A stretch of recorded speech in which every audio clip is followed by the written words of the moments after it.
जय हिंद साथियों। कैसे हो आप सब। आशा करते हैं कि आप सब भी स्वस्थ एवं मस्त होंगे। चलिए आज हम लोग क्लास इस समय करने वाले हैं मैथ के, जो कि मैट्रिक में हर बार पूछे जाने वाले ये मैथ के ऐसे ऐसे क्वेश्चंस आज आप लोग को देखने के लिए मिलेंगे। जी हाँ, हर एक क्वेश्चंस आप लोग के लिए इम्पोर्टेंट है। तो चलिए देखते हैं क्या क्या मिल रहा है आज के क्वेश्चंस में। कोई भी क्वेश्चंस मिस मत कीजिएगा, क्योंकि हर एक क्वेश्चंस आपके लिए इम्पोर्टेंट है, आपके एग्ज़ाम के लिए इम्पोर्टेंट है। ठीक है, अंत तक बने रहें। अगर आप हमारे चैनल पर नए हो तो चैनल को सब्सक्राइब जरूर कीजिएगा, है ना। चलिए तो स्टार्ट करते हैं आज का ये पहला क्वेश्चन। देखते हैं क्या मिलता है। पहला क्वेश्चन कह रहा है, निम्न में से कौन परिमेय संख्या। देखिए यहाँ पर परिमेय संख्या आपसे पूछा गया है ना। तो यहाँ पर ए नंबर ऑप्शन में आपको दिया गया है 2√2 बटा √2। तो √2 से √2 कट जाएगा, आपके पास क्या बच गया, सिर्फ 2। तो ये परिमेय संख्या है, ये जाहिर सी बात है। चलिए बी नंबर ऑप्शन में दिया है 4 + √6। तो आपको एक बात हम बता देना चाहते हैं कि कोई भी संख्या जब रूट में रहता है, अगर वो किसी संख्या का वर्ग नहीं रहता है ना, तो वो अपरिमेय संख्या हो जाता है ना। लेकिन जैसे ही वो किसी संख्या का वर्ग रहेगा, जैसे मान लीजिए कि 1 हो गया, 1 का वर्ग 1 ही होता है, √4 हो गया, √9 हो गया, √16 हो गया। अगर इस टाइप की संख्या आपको मिलता है ना, तो ये आपको परिमेय संख्या होते हैं। क्योंकि एक जो है वो 1 का वर्ग होता है, √4 जो है वो 2 का वर्ग होता है, √9 है ये 3 का वर्ग होता है, 16 जो है ये 4 का वर्ग होता है। तो जब भी रूट के अंदर यदि कोई ऐसी संख्या हो जो किसी संख्या का वर्ग हो, है ना, तो वो परिमेय संख्या ही बोला जाता है। लेकिन यहाँ पे √6 दिया गया है जो कि एक अपरिमेय संख्या, तो ये आपका आंसर नहीं हो सकता है। आपका जो सही जवाब होगा ए नंबर, यानी 2√2 बटा √2। अगला क्वेश्चन देखते हैं। कह रहा है, किसी धनात्मक पूर्णांक a तथा b के लिए ab का मस गुणे ab का लस निम्न में से किसके बराबर है। ए नंबर ऑप्शन में दिया गया है a + b, B number option में दिया गया है a गुणे b।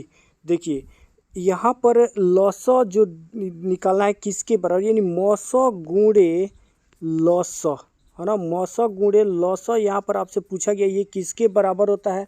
तो हम आपको बता देना चाहते हैं कि दोनों संख्याओं का गुणनफल, दोनों संख्याओं का गुणनफल जो होता है, गुणनफल जो होता है ये आपके बराबर हो जाता है लस गुणे मस। यानी लस गुणे मस, यानी मस गुणे लस जो है वो किसके बराबर होता है, दोनों संख्याओं के गुणनफल के बराबर होता है। ये आपको याद रखना है, यह एक सूत्र भी है। तो यहाँ पर ए नंबर ऑप्शन में आप देख सकते हैं a + b लिखा गया है, लेकिन बी नंबर ऑप्शन में दिया गया है a गुणे b। तो जाहिर सी बात है कि जब दोनों संख्याओं का गुणनफल जब यहाँ पर कह रहा है, तो ये आपका आंसर होगा a गुणे b, यानी दोनों संख्याओं का गुणनफल। तो ऑप्शन आपका B number is correct answer है ना। चलिए अगले प्रश्न को देखते हैं। एक घात वाला बहुपद कहलाता है। जाहिर सी बात है, एक घात, जिस बहुपद का घात एक होता है, क्या होता है, सिर्फ एक होता है। जैसे मान लीजिए कि यहाँ x है, इसका घात कुछ भी नहीं दिया है तो एक है। 2x + 1 दिया गया है, यहाँ भी x का घात कुछ भी नहीं दिया है तो एक है। तो यानी जिस बहुपद का घात सिर्फ एक होगा उसको हम लोग क्या कहेंगे, द्विघात बहुपद या रैखिक बहुपद। तो जाहिर सी बात है रैखिक बहुपद, यानी एक घात वाला बहुपद क्या कहलाता है, रैखिक बहुपद कहलाता है। इस प्रश्न में कह रहा है कि द्विघात बहुपद का व्यापक रूप है। द्विघात यहाँ गलती से रेखा बहुपद लिखा गया है, हालांकि द्विघात बहुपद ही होगा, है ना। तो द्विघात बहुपद का व्यापक रूप जो है वो क्या है, ax² + bx + c = 0, या फिर बी नंबर में दिया गया ax³ + bx² + cx + d = 0।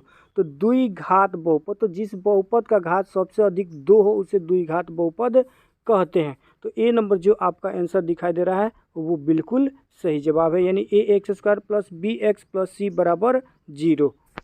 अगला प्रश्न, यदि sin a बराबर 3/4, क्या दिया गया है, sin a बराबर आपको दे दिया गया है 3/4, तो cos a का मान आपको ज्ञात करना है। तो cos a का मान ज्ञात करने के लिए हमें क्या करना है, आइए देखते हैं क्या करना है।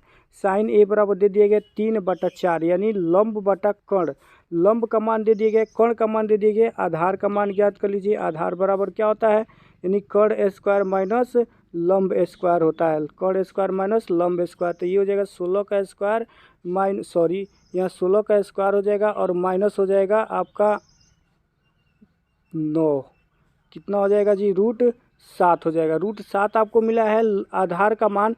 तो आधार, अब cos A का जो मान है वो क्या होता है, cos A बराबर आपका होता है आधार बटा कोण होता है। तो आधार आपका कितना आया है, √7 आया है, पहले से ही 4 है, यानी √7/4 आया आपका आंसर। ऑप्शन नंबर बी आपका सही जवाब। tan A बराबर होगा, किसके बराबर है, यह एक सूत्र है, इसे भी आप लोग को ध्यान में रखना होगा कि tan A बराबर जो होता है वो क्या होता है, यह cot 90 डिग्री माइनस A बराबर होता है tan A। ये फार्मूला आपको याद रखना होगा हमेशा ना। अब आप देख सकते हैं कि tan A जो है वो किसके बराबर है, cot 90 माइनस A या फिर sec 90 माइनस A। तो यहाँ पर sec 90 माइनस A बिल्कुल इसका आंसर नहीं होना चाहिए। आपका जो सही जवाब है वो cot 90 माइनस A बिल्कुल सही जवाब है।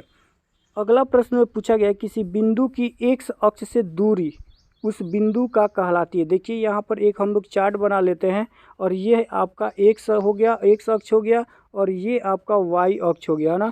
तो y अक्ष, अब देखिए x अक्ष से दूर आप जाएंगे, यानी इस अक्ष से आप लोग दूर जाएंगे जब, है ना, तो कहाँ पर जाएंगे, इस x अक्ष से जब दूर जाएंगे तो आप, तो जाहिर सी बात है कि आप y अक्ष पर जाएंगे, है ना। तो y अक्ष को हम लोग क्या कहते हैं ये आपको बताना है। x अक्ष को तो भुज कहते हैं, ये ध्यान रखना है।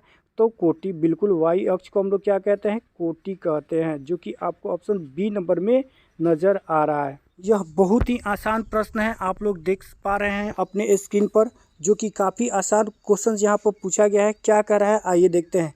निम्न में से कौन वृत्त के क्षेत्रफल का सूत्र है। वृत्त का क्षेत्रफल सबको पता है, ये काफ़ी आसान सूत्र होता है ना। वृत्त का क्षेत्रफल होता है वो क्या होता है, सबको पता है, πr² होता है। अगर नहीं पता है तो याद कर लीजिएगा, ये एग्जाम में आपके बहुत काम में आएंगे, है ना। तो ए नंबर ऑप्शन में दिया गया 2πr², बी नंबर ऑप्शन में दिया गया πr²। तो आपका सही जवाब क्या हो जाएगा, πr² हो जाएगा। अगले क्वेश्चंस को देखते हैं। यहाँ पर अगला क्वेश्चंस में आपसे पूछा गया है संचयी बारंबारता वक्र कहलाती है। तो संचयी बारंबारता जो वक्र कहलाती है वो क्या कहलाती है, आयत चित्र कहलाती है, त्वरण कहलाती है। याद रखिएगा, ये काफ़ी इंपॉर्टेंट क्वेश्चन है, बहुत बार ये आपको एग्जाम में देखने के लिए मिले हैं। त्वरण, संचयी बारंबारता वक्र क्या कहलाती है, त्वरण कहलाती है। चलिए, ये भी प्रश्न आपको बहुत बार देखने के लिए मिल चुके हैं। देखते हैं इसमें आपसे क्या पूछा गया है। यूक्लिड विभाजन एल्गोरिथम दो धनात्मक पूर्णांकों के निम्न में किसे परिकलित करने की तकनीक है। यूक्लिड विभाजन एल्गोरिथम जो सूत्र हम लोग हल करते हैं, a बराबर BQ प्लस R का जो हम लोग फार्मूला हल करते हैं, यूज करते हैं, ये किसके लिए करते हैं, लॉसा के लिए करते हैं या फिर मौसा के लिए करते हैं। और इसका जो सही जवाब होगा ना, बिल्कुल सही और बिल्कुल सटीक आंसर इसका मौसा होगा, यानी HCF जिसको हम लोग HCF भी कहते हैं। ये याद रखिएगा आप लोग, मौसा ज्ञात करने के लिए हम लोग यूक्लिड विभाजन एल्गोरिथम का प्रयोग करते हैं, याद रखना है, यानी मौसा यानी HCF।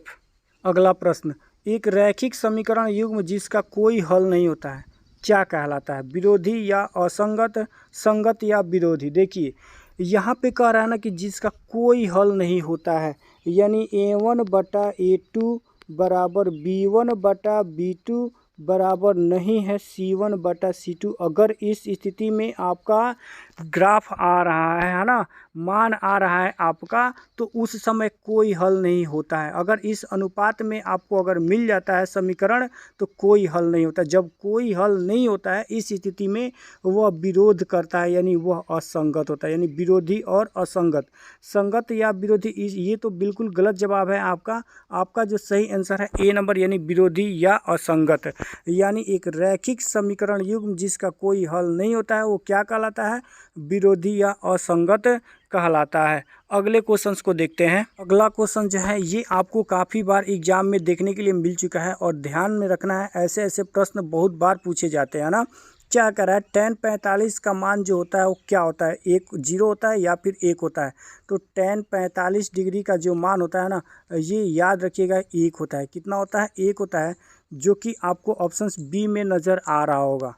अगला प्रश्न देखते हैं, ये भी काफ़ी शानदार प्रश्न है। कह रहा है कि कॉसेक स्क्वायर ए माइनस ए का मान जो होता है वो क्या होता है, सेक स्क्वायर ए होता है या फिर कॉट स्क्वायर ए होता है। यह भी एक सूत्र है, याद रखिएगा आप लोग कि कॉसेक स्क्वायर ए माइनस 1 बराबर जो होता है वो क्या होता है, कॉट स्क्वायर ए होता है। ये काफ़ी शानदार सूत्र है, हर बार ये इस टाइप के क्वेश्चंस आपको एग्जाम में देखने के लिए मिलते हैं। तो ऐसे ऐसे प्रश्न जो है आपको हमेशा याद रखना होगा, ध्यान रखना होगा।